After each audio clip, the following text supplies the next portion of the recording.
Magandang araw, Bayang Pilipinas, 5:30 AM guys at papunta ako sa MFR Trading OPC. So, before 5 AM, gising na ako niyan.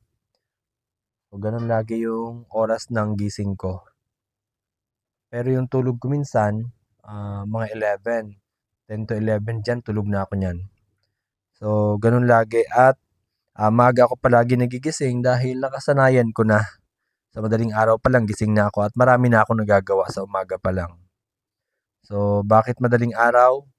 Kasi ito yung ah, nakasanayan na ng katawan ko at saka 'pag nagising kasi tayo ng late, kokonti lang din yung matatrabaho natin dahil yung oras na instead na tinrabaho natin, itulog pa tayo. Tama lang naman kasi dapat yung 6 to 8 hours na tulog para sa mga itong young adults talaga, no?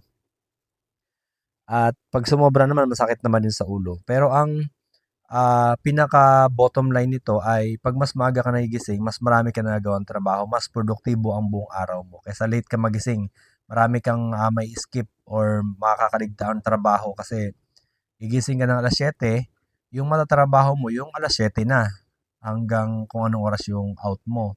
Pero kung gigising ka ng 5:00, matatrabaho mo yung bago mag 7:00, so 2 hours ka kaagad na advance nakapagtrabaho. Gano'n lang 'yan. So, sabi nga nila, kapag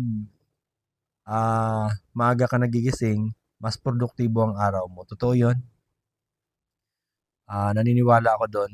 Yung late ka na nagigising, minsan sa negosyante 'pag 9:00 ka nagising, paano naman yung mga pumasok ng empleyado mo na hindi mo na-guide ng 8 to 9 AM na yan. So, isang oras mo silang napabayaan. So, maganda na rin na mas maaga ka para at least marami ka talagang natatapos sa trabaho at na-guide mo talaga sila ng mas maaga at yung mga to-do list ko ay 'pag ganitong oras nagagawa ko talaga ng mas maaga yan. So, prepared na ako bago mag 7 AM. Gano'n lang yun.